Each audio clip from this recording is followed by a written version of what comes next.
ದಿವ್ಯ ಸಂದೇಶನ ಕೊಡೋದಕ್ಕೆ ನಮ್ಮ ಗುರೂಜಿ ಆಗಮಿಸ್ತಾ ಇದ್ದಾರೆ. ಅವರಿಗೆ ಮತ್ತೊಮ್ಮೆ ಸ್ವಾಗತವನ್ನು ಬಯಸೋಣ. ಸ್ವಾಗತ ಗುರುಗಳೇ.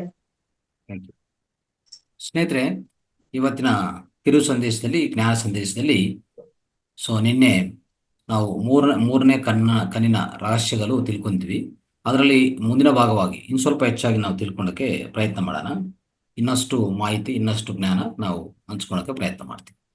ಸ್ನೇಹಿತರಲ್ಲಿ ಏನಾಗತ್ತಂದ್ರೆ, ನಾನು ನಿನ್ನೆ ಹೇಳ್ತಾ ಇದ್ದೆ, ನಾವು ಯಾರ್ಯಾರಿಗೂ ಈ ಮೂರನೇ ಕಣ್ಣು ಸಕ್ರಿಯಗೊಳಿಸ್ಕೊಂತದೋ, ಅಂದರೆ ಕೆಲಸ ಮಾಡ್ತಾ ಇರ್ತದೋ, ಅವರು ಇನ್ನೊಬ್ಬರು ನೋಡಿದರೆ ಅವರ ಸೂಕ್ಷ್ಮ ಶರೀರವನ್ನು ನೇರವಾಗಿ ನೋಡ್ಬೋದು ಅಂತ ಹೇಳಿದ್ದೀನಿ ನಾನು. ಅಂದರೆ ನಾವು ಈ ಎರಡು ಕಣ್ಣುಗಳಿಂದ ನೋಡಿದರೆ ದೇಹ, ಅಂದರೆ ಈ ಭೌತಿಕ ದೇಹ ಕಾಣಿಸ್ತದೆ. ಈ ಎರಡು ಮುಚ್ಚಿ ಸೂಕ್ಷ್ಮ ಕಣ್ಣಿಂದ, ಅಂದರೆ ಸೂಕ್ಷ್ಮ ಕಣ್ಣು ಅಂದರೆ ಈ ದಿವ್ಯ ಚಕ್ಷು ಅನ್ಬೋದು, ಈ ಮೂರನೇ ಕಣ್ಣು ಅನ್ಬೋದು, ಇದರಿಂದ ನೋಡಿದರೆ ಏನಾಗುತ್ತೆ, ಅವರ ಸೂಕ್ಷ್ಮ ಶರೀರ ಕಾಣಿಸ್ತಾ ಇರ್ತದೆ. ಅಂದರೆ ಹೇಳ್ಬೇಕಂದ್ರೆ ಅವ್ರ ಸುತ್ತ ಇರುವಂಥ ಪ್ರಭಾವಲಿ, ಇಲ್ಲಾಂದರೆ ಆರ, ಇಲ್ಲಾಂದರೆ ಅವರ ಸುತ್ತಿರುವಂಥ ಆ ಎಲೆಕ್ಟ್ರೋಮ್ಯಾಗ್ನೆಟಿಕ್ ಫೀಲ್ಡ್ ಅಂತ ಹೇಳ್ತೀವಿ ನಾವು, ವಿದ್ಯುದಯಸ್ಕಾಂತ ಕ್ಷೇತ್ರ, ಅದು ನೋಡೋಂಥ ಅವಕಾಶ ಇರುತ್ತೆ.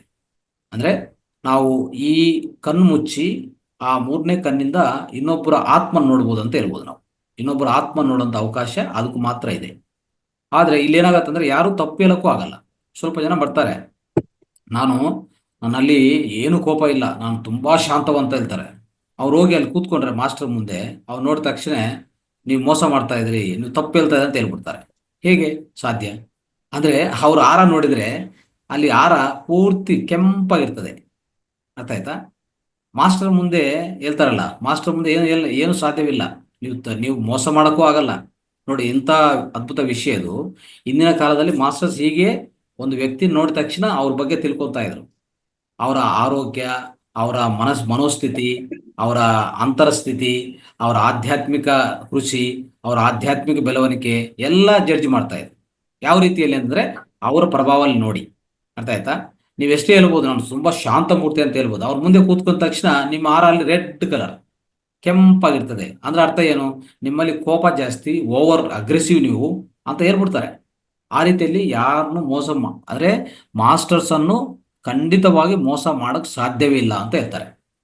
ಅದಕ್ಕೋಸ್ಕರ ತುಂಬ ಶಿಷ್ಯರು ಮತ್ತು ತುಂಬ ವ್ಯಕ್ತಿಗಳು ಯಾರು ಈ ಸಾಧನೆ ಮಾಡಬೇಕಂತ ಇರ್ತದೋ ಅವರು ಗುರುಗಳ ಹತ್ರ ಹೋಗ್ತಾರೆ. ಹೋಗಿ ಏನು ಹೇಳ್ತಾರೆ, ಗುರುಗಳೇ ನನಗೆ ಇನಿಷಿಯೇಟ್ ಮಾಡಿ, ನನಗೆ ಸಾಧನ ಹೇಳ್ಕೊಡಿ, ನಾನು ಸಾಧಿಸ್ಬೇಕಂತ ಇದ್ದೀನಿ, ನಾನು ಒಂದು ಮೋಕ್ಷ ಹೊಂದಬೇಕಂತಿದ್ದೀನಿ ಅಂತ ಹೋಗ್ತಾರೆ. ಅವ್ರು ಕೊಡಲ್ಲ ಅಷ್ಟು ಈಜಿಯಾಗಿ. ಯಾಕೆ ಕೊಡಲ್ಲ ಅಂದರೆ ಅದು ಇಂದಿನ ಕಾಲದಲ್ಲಿ ಈ ಥರ ಆಗ್ತಾ ಇತ್ತು. ಆದರೆ ಇದು ಸರಳವಾಗಿ ಮಾಡಿರುವಂಥದ್ದು ನಮ್ಮ ಗುರುಗಳು, ಅದು ಬೇರೆ ವಿಷಯ. ಅದು ಈ ಪ್ರಪಂಚದಲ್ಲಿ ಈ ಸಮಯಕ್ಕೆ ಇದು ತಕ್ಕ ಆ ರೀತಿಯಲ್ಲಿ ಗುರುಗಳು ಮಾಡಿಕೊಟ್ಟಿದ್ದಾರೆ. ಇಲ್ಲಾಂದರೆ ಇಂದಿನ ಕಾಲದಲ್ಲಿ ತುಂಬ ಕಷ್ಟ. ಅದು ಎಷ್ಟು ಕಷ್ಟ ಅಂದರೆ ಸ್ವಲ್ಪ ಹೇಳ್ತೀನಿ, ಅರ್ಥ ಮಾಡ್ಕೊಳ್ಳಿ.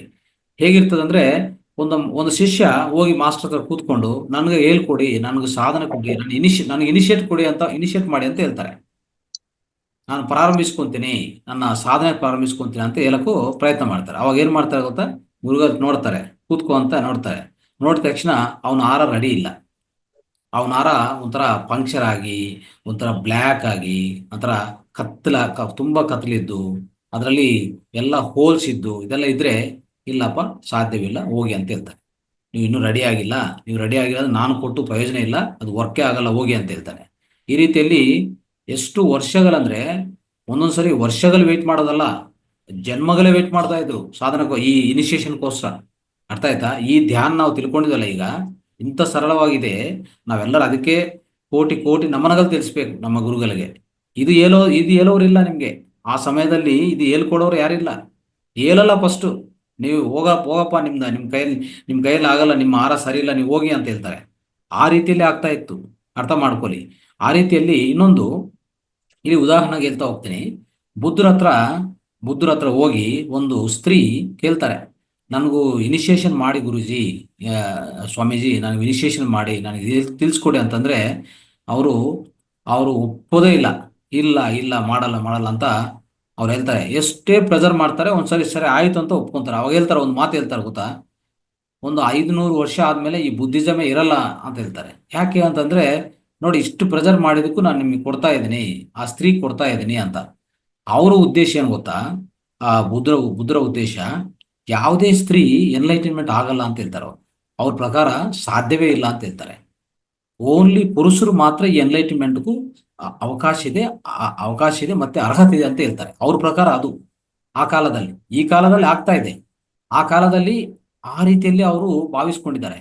ಏನಕ್ಕಪ್ಪ ಆ ಥರ ಅಂತಂದ್ರೆ ಅವ್ರು ಹೇಳ್ತಾರೆ ನೋಡಿ, ಪುರುಷನಲ್ಲಿ ಪುರುಷನಲ್ಲಿ ಏನಾಗ್ತಾ ಇದೆ ಅಂದ್ರೆ ಪ್ರತಿ ತಿಂಗಳು ಅವನಿಗೇನು ಒಂದು ಮೆನ್ಸಸ್ ಬರಲ್ಲ, ಅವನಲ್ಲಿ ಏನು ಶಕ್ತಿ ವಿಹೀನ ಆಗಲ್ಲ. ಒಂಥರ ಅವನ ಸೆಮೆನ್ ಬೇಕಂದ್ರೆ ಅವ್ನು ಕಂಟ್ರೋಲ್ ಮಾಡ್ತಾನೆ. ಅವರು ಏನಾದರೂ ಬ್ರಹ್ಮಚಾರಿ ಆಗ್ಬೇಕಂದ್ರೆ ಬ್ರಹ್ಮಚಾರಿ ಆಗ್ತಾನೆ. ಅಂದ್ರೆ ಅವನ ಎಜಾಕ್ಯುಲೇಷನು, ಅವರ ಸೆಮೆನ್ ಅವನು ಕಾಪಾಡ್ಕೊಂತಾನೆ, ಯಾವುದು ಆಚೆ ಕಡೆ ಹೋಗಲ್ಲ. ಅರ್ಥ ಆಯ್ತಾ? ಅವನ ಶಕ್ತಿಯನ್ನು ಅವನು, ಆ ಸೆಕ್ಸುವಲ್ ಫೀಲಿಂಗ್ಸ್ ಅನ್ನು ಅವ್ನು ಕಂಟ್ರೋಲ್ ಮಾಡ್ಕೊಂತ ಅವಕಾಶ ಅವನಿಗಿದೆ. ಬಟ್ ಸ್ತ್ರೀಗೆ ಎಲ್ಲಿದೆ ಅಂತ ಹೇಳ್ತಾನೆ. ಯಾಕಿಲ್ಲ? ನೀವು ಕೇಳಿದ್ರು ಕೇಳಿಲ್ಲ ಅಂದ್ರೂ ಅವ್ರಿಗೆ ಮೆನ್ಸಸ್ ಬಂದೇ ಬರ್ತದೆ, ಪೀರಿಯಡ್ಸ್ ಬಂದೇ ಬರ್ತದೆ. ಆ ರೀತಿಯಲ್ಲಿ ಶಕ್ತಿ ಏನೇ ನಾನು ಕೊಟ್ಟಿದ್ರು ಒಂದು ತಿಂಗಳು ತಿರ್ಗಕ್ಕೆ ಮುಂಚೆನೆ ಅವರ ಆಹಾರ ಪೂರ್ತಿ ಪ್ರಭಾವ ಡ್ಯಾಮೇಜ್ ಆಗಿರ್ತದೆ.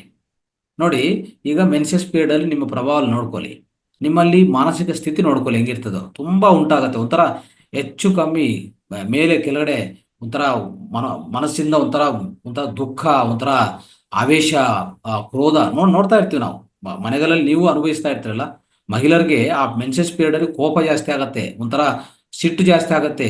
ಏನೇ ಕೇಳಿದ್ರು ಏನೇ ಹೇಳಿದ್ರು ಕೇಳಿಸ್ಕೊಡಲ್ಲ, ಒಂಥರ ಕೋಪ ಜಾಸ್ತಿ ಆಗತ್ತೆ, ಇರೋದಿರೋದು ಕೋಪ ಕೋಪ ಮಾಡ್ಕೊಂತಾರೆ. ಈ ರೀತಿಲಿ ಇರುವಾಗ ನಿಮ್ಮ ಪ್ರಭಾವಲಿ ಹೇಗಿರುತ್ತೆ, ನಿಮ್ಮ ಆಹಾರ ಹೇಗಿರುತ್ತೆ, ಫಂಕ್ಷನ್ ಆಗಿರ್ತದೆ. ಒಂಥರ ಆ ಆ ಆಹಾರ ಅನ್ನೋದು ತುಂಬಾ ಡ್ಯಾಮೇಜ್ ಆಗಿರ್ತದೆ. ಅದಕ್ಕೆ ಅವಾಗ ಏನ್ ಹೇಳ್ತಾರೆ ಅಂದ್ರೆ, ನೋಡಿ, ನಾನು ನಿಮ್ಗೆ ಇನಿಷಿಯೇಷನ್ ಮಾಡ್ತೀನಿ, ನೀವು ಸ್ತ್ರೀ, ಓಕೆ, ನಾನು ಇನಿಷಿಯೇಷನ್ ಮಾಡ್ತೀನಿ, ನೀವೇನ್ ಮಾಡ್ತೀರಾ? ಒಂದ್ ತಿಂಗಳು ತಿರ್ಗಕ್ ಮುಂಚೆನೆ ಮತ್ತೆ ಬಂದು ನನ್ನ ಹತ್ರ ಕೂತ್ಕೊಂಡು ನಾನು ಹಿಂಗಾಯ್ತು ಹಂಗಾಯ್ತು, ನನ್ನ ಆರೋಗ್ಯ ಕೆಟ್ಟೋಯ್ತು. ನಾನು ನೋಡ್ತಾ ಇರ್ತೀನಿ ನಮ್ಮ ಮನೆಯಲ್ಲೆಲ್ಲ, ನಿಮ್ಮ ಎಲ್ಲರ ಮನೆಯಲ್ಲಿ ಇದು ಸ್ವಾಭಾವಿಕವಾಗಿ ಆಗ್ತಾ ಇರೋದು ಅಲ್ವಾ? ಸ್ತ್ರೀಯಲ್ಲಿ ಆ ರೀತಿಯಲ್ಲಿ ತೊಂದರೆಗಳಾಗ್ತಾ ಇರ್ತದೆ. ಆ ಪ್ರಭಾವಲಿ ಅನ್ನೋದು ಡ್ಯಾಮೇಜ್ ಮತ್ತೆ ಮತ್ತೆ ಮಾಡ್ಕೊಂಡು ಬರ್ತಾರೆ. ಯಾಕಂದ್ರೆ ಪ್ರತಿ ತಿಂಗಳು ಈ ಸ್ವಾಭಾವಿಕವಾಗಿ, ನೋಡಿ, ಇದು ಪೀರಿಯಡ್ಸ್ ಅನ್ನೋದು, ಮೆನ್ಸಸ್ ಅನ್ನೋದು ಯಾರು ನಿಲ್ಸಕ್ಕಾಗಲ್ಲ. ನೀವು ಮೆನೋಪಾಸ್ ವರ್ಕ್ ನಿಲ್ಸಕ್ಕಾಗಲ್ಲ ಅಲ್ವಾ?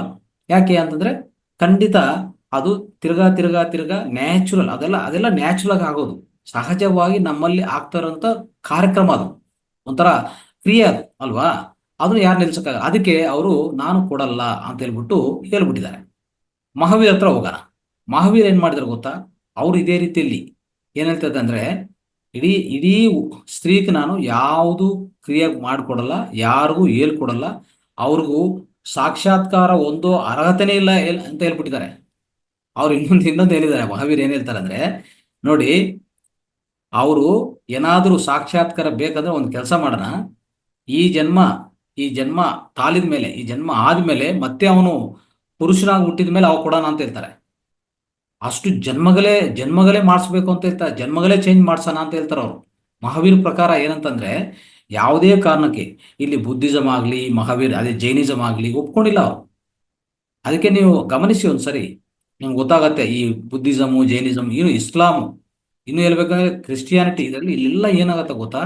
ಸ್ತ್ರೀ ಅಂದ್ರೆ ಒಪ್ಪಲ್ಲ, ಇಲ್ಲ, ಸಾಧ್ಯವಿಲ್ಲ ಅಂತ ಹೇಳ್ತಾರೆ.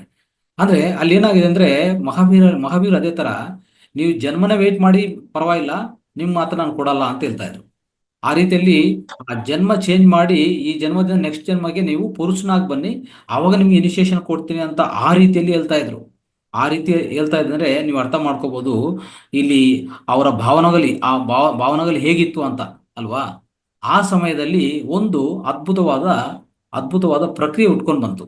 ಏನಪ್ಪಾ ಅಂತಂದ್ರೆ ತಾಂತ್ರಿಕ್ ಸಿಸ್ಟಮ್. ನೋಡಿ, ಈ ತಾಂತ್ರಿಕ್ ಸಿಸ್ಟಮ್ ಅಲ್ಲಿ ಅವರು ಪುರುಷರು ಸ್ತ್ರೀ ಯಾವ್ದು ಭೇದ ಭಾವ ಇಲ್ಲ, ಇಬ್ಬರನ್ನೂ ಒಪ್ಕೊಂಡಿದ್ದಾರೆ ಅವರು. ಇನ್ನು ಹೇಳ್ಬೇಕಂದ್ರೆ ಅವ್ರು ಹೇಳಿದ್ರು, ನಾನು ಹೇಳ್ತಾ ಹೋಗ್ತೀನಿ, ಅದು ಅರ್ಥ ಮಾಡ್ಕೊಳ್ಳಿ.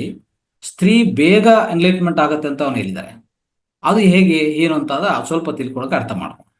ಈ ತಾಂತ್ರಿಕ್ ಸಿಸ್ಟಮ್ ಅಲ್ಲಿ ಅವ್ರು ಏನ್ ಹೇಳ್ತಾ ಇದ್ರೆ, ಈಗ ಪುರುಷನ ಏನ್ ಮಾಡ್ತಾನೆ, ಅವನ ಮೈಂಡ್ ಅನ್ನು ಕಂಟ್ರೋಲ್ ಮಾಡ್ಕೊಂಡು ಅವನು ಸೆಲಿಬ್ರೇಟ್ ಆಗ್ಬೇಕಂದ್ರೆ ಬ್ರಹ್ಮಚರ್ಯ ಆಗ್ಬೇಕಾ ಇಲ್ಲ ಅಂತ ಎಲ್ಲ ಅವನು ಚೆನ್ನಾಗಿ ಕಂಟ್ರೋಲ್ ಮಾಡ್ಕೊಂತಾನೆ. ಅವನ ಮೈಂಡಲ್ಲೇ ಇರ್ತಾನೆ, ಅವನು ಮೈಂಡಲ್ಲೇ ಬದುಕ್ತಾ ಇರ್ತಾನೆ ಜಾಸ್ತಿ ಅಲ್ವಾ? ಸ್ತ್ರೀ ಏನಾಗತ್ತಂದ್ರೆ, ಅವರು ಅವರಲ್ಲಿ ಈ ಮೆನ್ಸಸ್ ಅನ್ನೋದು ನ್ಯಾಚುರಲ್ ಆಗತ್ತಲ್ಲ, ಅಲ್ಲಿ ಅವರ ಈ ಬಾಡಿಯಿಂದ ಡಿಟ್ಯಾಚ್ ಆಗೋದು ತುಂಬಾ ಈಸಿ ಅಂತ ಹೇಳ್ತಾರೆ. ಈ ಬಾಡಿಯಿಂದ ಡಿಟ್ಯಾಚ್ ಆಗೋದು, ಈ ಪುರುಷನ ಏನ್ ಮಾಡ್ತಾನೆ, ಬಾಡಿಯಿಂದ ಡಿಟ್ಯಾಚ್ ಆಗೋದು ತುಂಬಾ ಕಷ್ಟ ಅಂತ. ಯಾಕಂದ್ರೆ ಅವನು ಯಾವಾಗ್ಲೂ ಅಂದ್ರೆ ಚೆನ್ನಾಗಿ ಕಂಟ್ರೋಲ್ ಮಾಡ್ಕೊಂತಾನೆ ದೇಹನ ಅಲ್ವಾ? ಸಪೋಸ್ ಈಗ ನನ್ನ ವಸ್ತು ಅಂತ ಇಟ್ಕೊಳ್ಳಿ. ಇದೊಂದು ನಮ್ಮ ವಸ್ತು. ಆ ವಸ್ತುವು ನಾನು ಹೇಳಿದ ಪ್ರಕಾರ ಕೇಳಿದ್ರೆ ನಾನು ಅದಕ್ಕೆ ಅಟ್ಯಾಚ್ಮೆಂಟ್ ಆಗ್ತದೆ ಇಲ್ಲ. ಆ ರೀತಿಯಲ್ಲಿ ಪುರುಷನು ಏನ್ ಮಾಡ್ತಾನೆ, ಅವನು ದೇಹವನ್ನು ಕಂಟ್ರೋಲ್ ಚೆನ್ನಾಗಿ ಮಾಡ್ಕೊತಾನೆ. ಯಾವ್ದಿಂದ? ಅವನ ಮೈಂಡಿಂದ. ಹೇಗೆ? ನಾನು ಬ್ರಹ್ಮಚರ್ಯ ಆಗಬೇಕು, ಆಗ್ತಾನೆ. ನಾನು ಸೆಕ್ಸುವಲ್ ಫೀಲಿಂಗ್ಸ್ ಬರಬಾರ್ದು, ಮಾಡ್ಕೊತಾನೆ ಅಲ್ವಾ? ಆ ರೀತಿಯಲ್ಲಿ ಮಾಡ್ಕೊತಾನೆ. ಅವಾಗ ಅವನು ಬಾಡಿ ಮೇಲೆ, ಅವನ ದೇಹದ ಮೇಲೆ ಅವನ ಮೈಂಡ್ ಕಂಟ್ರೋಲ್ ಚೆನ್ನಾಗಿದೆ. ಅವನು ಏನ್ ಮಾಡ್ತಾನೆ, ಅದರಲ್ಲೇ ಅದರಲ್ಲಿ ಹೋಗ್ತಾನೆ. ಅದರಲ್ಲೇ ಆ ಬಾಡಿಗೆ ಅಟ್ಯಾಚ್ಮೆಂಟ್ ಆಗೇ ಇರ್ತಾನೆ ಬಿಟ್ಟು ಬಾಡಿ ಅಟ್ಯಾಚ್ಮೆಂಟ್ ಇಂದ ಸ್ವಲ್ಪ ಮುಂದಕ್ಕೆ ಹೋಗಲ್ಲ. ಅವನ ಕೈಲಾಗಲ್ಲ. ಅವಾಗ ಅದಕ್ಕೆ ಅವನು ಅಷ್ಟು ಈಸಿಯಾಗಿ ಎನ್ಲೈಟ್ಮೆಂಟ್ ಹೊಂದಕ್ಕೆ ಅವಕಾಶ ಇಲ್ಲ ಅಂತ ಹೇಳ್ತಾ, ಇಲ್ಲಿ ಏನಾಗ್ತದೆ ಅಂದ್ರೆ, ಸ್ತ್ರೀ ನೋಡಿ ಏನಾಗತ್ತೆ, ಅವ್ರು ಏನು ಹೇಳಿದ್ರು ಬಾಡಿ ಕೇಳಲ್ಲ. ಬಾಡಿಗೆ ಮೆನ್ಸಸ್ ಬಂದೇ ಬರುತ್ತೆ, ಹೋಗ್ತದೆ, ಬರ್ತದೆ, ಹೋಗ್ತದೆ. ಇಲ್ಲಿ ಈ ತರ ಇರುವಾಗ ಏನಾಗತ್ತಂದ್ರೆ, ಅವ್ರ ಮೈಂಡ್ ಎಷ್ಟೇ ಉಪಯೋಗಿಸಿದ್ರು ದೇಹದ ಮೇಲೆ ನಿರ್ವಹಣೆ ಮಾಡಕ್ಕೆ, ಆ ನಿಯಂತ್ರಣ ಮಾಡಕ್ಕೆ ಅವಕಾಶ ಇಲ್ಲ ಅಂತ ಪರಿಸ್ಥಿತಿಯಲ್ಲಿ ಅವರು ಈಸಿಯಾಗಿ ಏನಾಗ್ತಾರೆ, ಈ ದೇಹ ನಾವು ಕೇಳೋದು ಏನೋ ಹೇಳಿದ್ರು ಅದು ಆಗಲ್ಲ, ಅದು ನಿಯಂತ್ರಣಕ್ಕೆ ಬರಲ್ಲ ಅಂತ ಹೇಳ್ಬಿಟ್ಟು ಈ ಬಾಡಿಯಿಂದ ಡಿಟ್ಯಾಚ್ ಆಗಿ ಸ್ವಲ್ಪ ದೂರ ಹೋಗ್ತಾರೆ. ಆ ಡಿಟ್ಯಾಚ್ಮೆಂಟ್ ಯಾರಿಗೆ ಬರ್ತದೋ, ಅಂದ್ರೆ ಮಹಿಳೆಯಲ್ಲಿ ಹೆಚ್ಚಾಗಿ ಬರುವಂತ ಅವಕಾಶ ಇದೆ. ಅದಕ್ಕೆ ಅವರು ಎನ್ಲೈಟ್ಮೆಂಟ್ ಒಂದು ಅವಕಾಶ ಅದ್ಭುತವಾಗಿದೆ ಅಂತ ಹೇಳ್ತಾ ಹೇಳಕ್ಕೆ ಪ್ರಯತ್ನ ಮಾಡಿದ್ರು.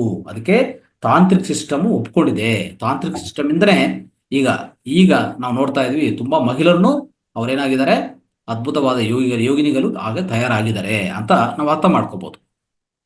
ಆಮೇಲೆ ಸ್ನೇಹಿತರೆ, ಇನ್ನೊಂದೇನೆಂದ್ರೆ, ಈಗ ನೋಡಿ, ನಾವು ನೋಡ್ತಾ ಇರ್ತೀವಿ, ಈ ಮೂರನೇ ಕಣ್ಣು ಅನ್ನೋದು ನೋಡಿದ್ರೆ, ಮೂರನೇ ಕಣ್ಣು ಬಗ್ಗೆ ಸ್ವಲ್ಪ ವಿಶೇಷಗಳು ಹೇಗಿರ್ತದೆ ಅಂದ್ರೆ, ಮೂರನೇ ಕಣ್ಣು ಅನ್ನೋದು ನಮಗೆಲ್ಲ ಗೊತ್ತು.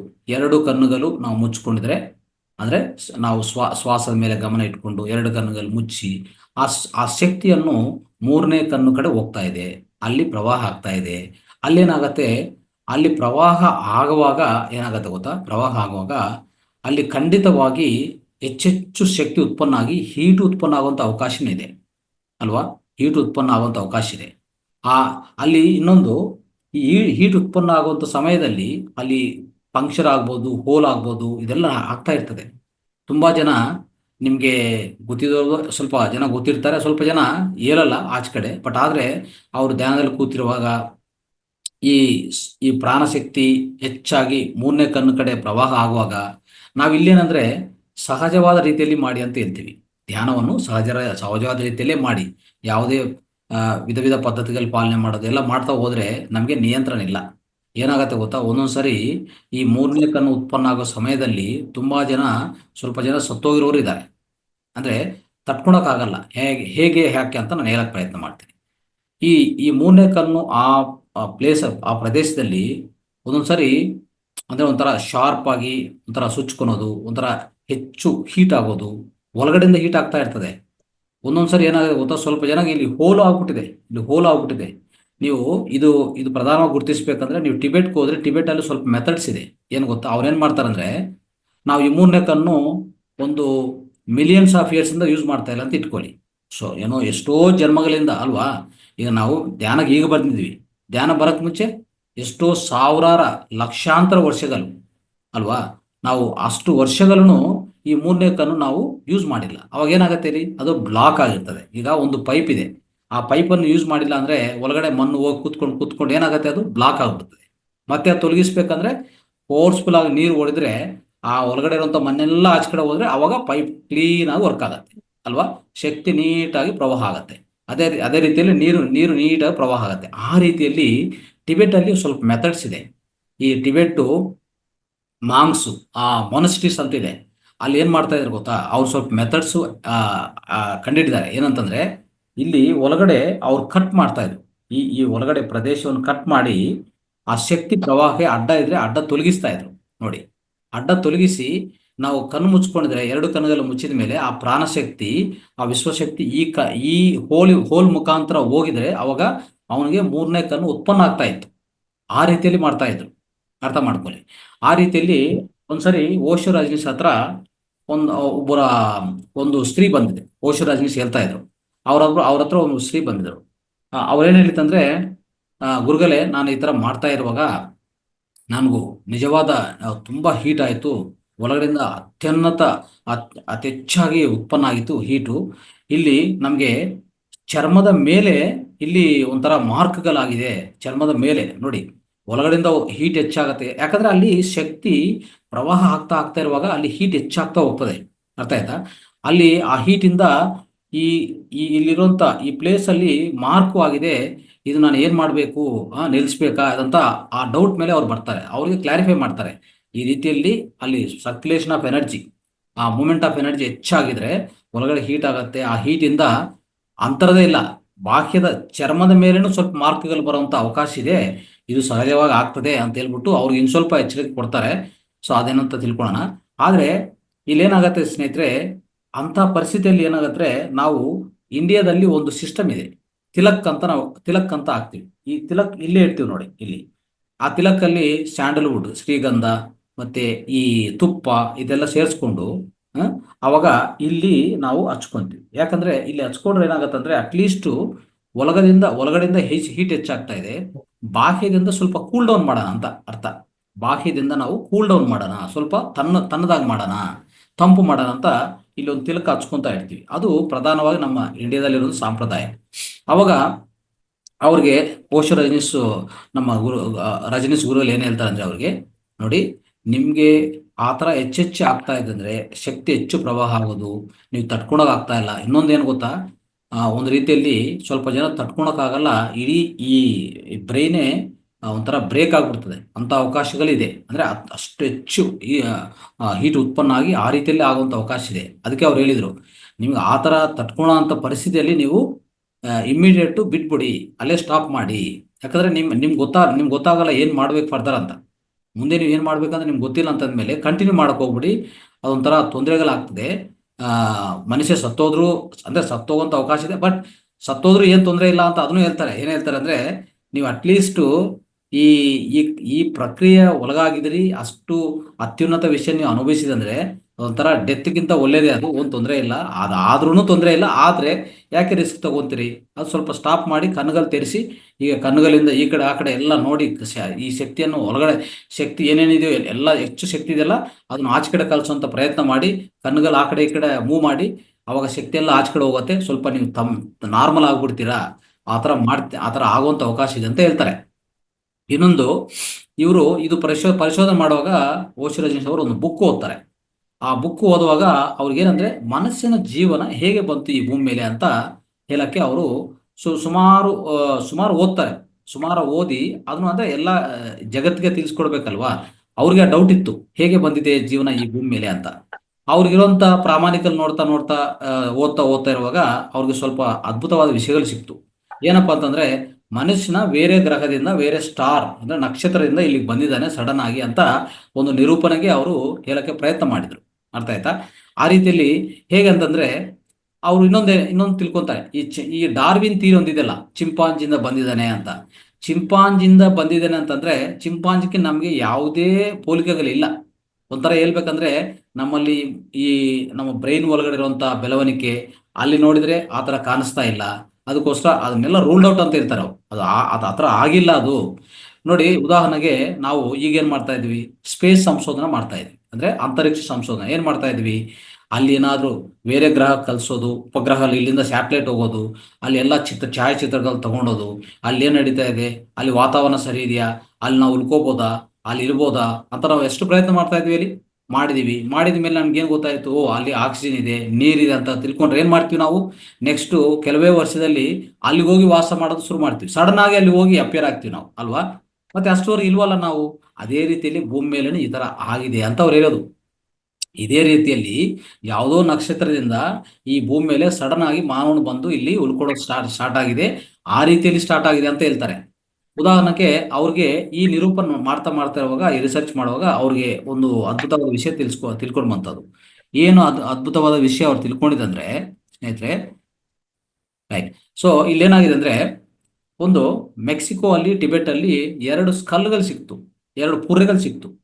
ಆ ಪುರ್ರೆಗಳನ್ನು ಅವರು ಅಳತೆ ಮಾಡುವಾಗ, ಅದು ರಿಸರ್ಚ್ ಮಾಡುವಾಗ ಅವ್ರಿಗೆ ಏನು ಗೊತ್ತಾಯ್ತು ಅಂದ್ರೆ, ಇದು 1 ಮಿಲಿಯನ್ ಇಯರ್ಸ್ ಮುಂಚೆದು ಪುರೆಗಳಂತ ಅವ್ರಿಗೆ ಗೊತ್ತಾಯ್ತು. ಆ ಮಿಲಿಯನ್ ಇಯರ್ಸ್ ಅಂದ್ರೆ ಲಕ್ಷಾಂತರ ವರ್ಷಗಳೇ ಮುಂಚೆನೆ ಈ ಪುರೆಗಳು ಇಲ್ಲಿ ಲಭ್ಯವಾಗಿದೆ, ಸತ್ತೋಗಿರುವಂತ ದೇಹದಿಂದ ತೆಗೆದಿರೋದು ಅಂತ ಪುರೆಗಳ ಗೊತ್ತಾಯ್ತು.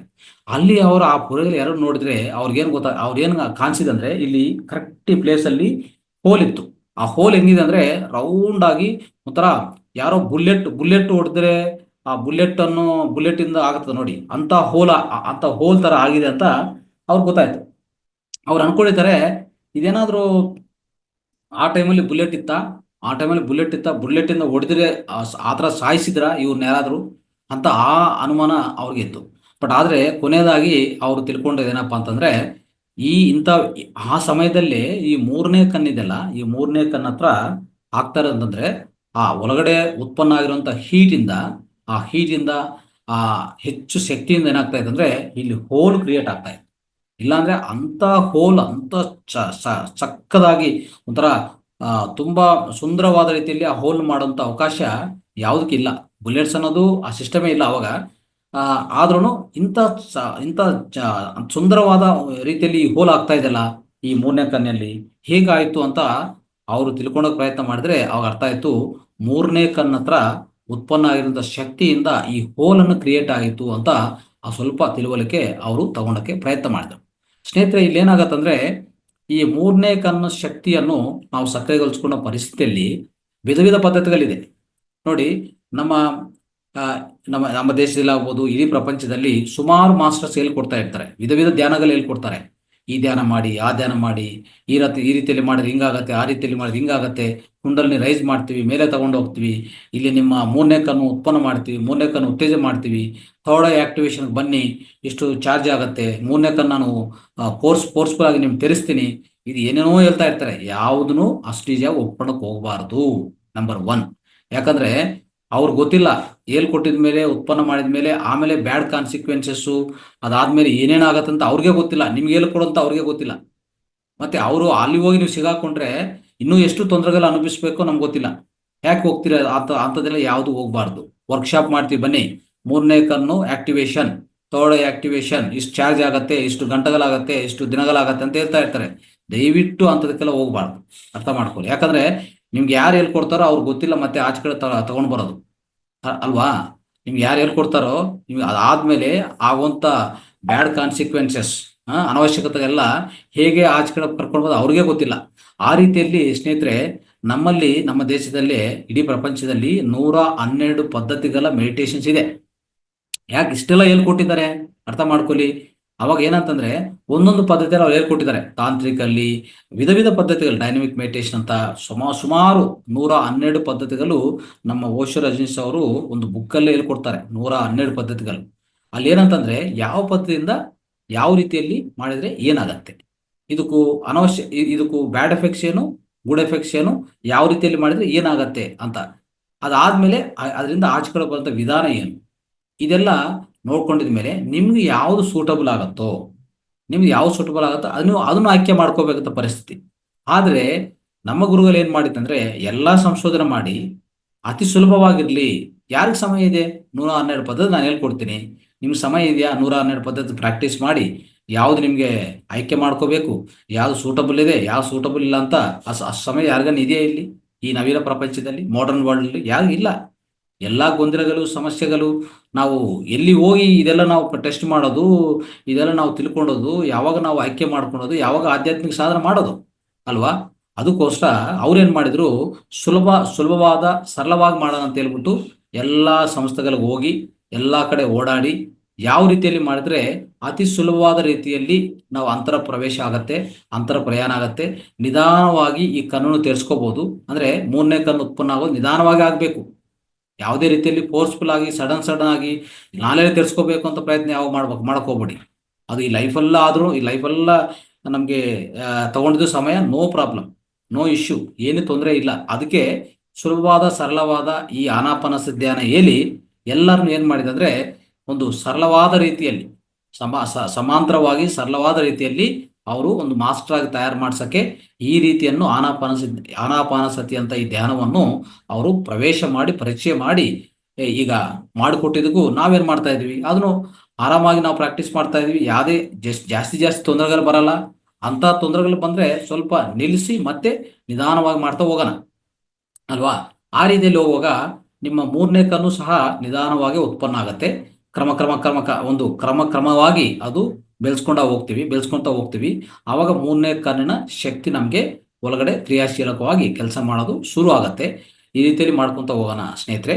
ಸೊ ಇದು ಇಂಥ ಅದ್ಭುತವಾದ ವಿಷಯಗಳು ಈ ಮೂರನೇ ಕಣ್ಣಿನ ರಹಸ್ಯಗಳು ಅಂತ ಹೇಳ್ತಾ ನಿಮಗೆ. ಸೊ ಇದನ್ನು ನಾವು ಪಾಲಿಸೋಣ, ಇದು ಪಾಲನೆ ಮಾಡೋಣ. ಆನಾಪಾನ ಸತಿ ಧ್ಯಾನ ಅನ್ನೋದು ಏನಿದೆಯೋ ಅತಿ ಸರಳವಾದ ಸುಲಭವಾದ ಪದ್ಧತಿ. ಮೂರನೇ ಕಣ್ಣನ್ನು ಉತ್ಪನ್ನ ಮಾಡೋಕ್ಕೆ, ಅದನ್ನು ತಟ್ಕೊಂಡಕ್ಕೆ, ಅದನ್ನು ಅನುಭವಿಸೋಕ್ಕೆ, ನಮ್ಮ ಜೀವನದಲ್ಲಿ ಯಾವುದೇ ತೊಂದರೆಗಳು ಬರಬಾರ್ದಂಥ ರೀತಿಯಲ್ಲಿ ಮಾಡಿಕೊಟ್ಟುವಂಥ ವಿಧಾನ ಅಂತ ಹೇಳ್ತಾ ಇವತ್ತಿನ ಈ ಕಿರು ಸಂದೇಶವನ್ನು ನಾನು ಮುಕ್ತಾಯ ಮಾಡ್ತೀನಿ. ಥ್ಯಾಂಕ್ ಯು, ಧನ್ಯವಾದ. ತುಂಬಾ ಧನ್ಯವಾದಗಳು ಗುರುಜಿ.